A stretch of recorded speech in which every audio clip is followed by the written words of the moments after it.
Okay. Zama labda tuambie kama jukumu yako na kwa mara mingi umepatikana hapa kwa Matope.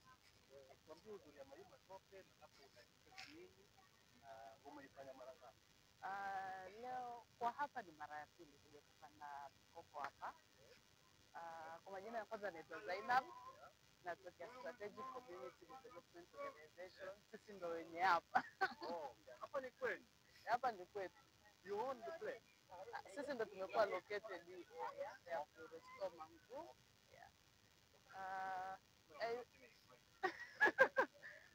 Kitu kimoja nasema hii activity ni fun. Kucheza kwa matope ni fun. Yes. Yeah, inatusaidia hapa na pale pia kwa ni part of mazoezi. Yes.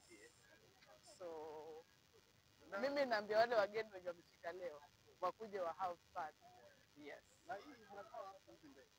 Hizi kuna organizations zenye zinatusaidia, groups zinatusaidia kusupply hizi mangroves. Yeah. Pesa ngapi moja? It depends, but mostly huwa inaenda up to 100 shillings, not more than 100 shillings per seat. Yeah.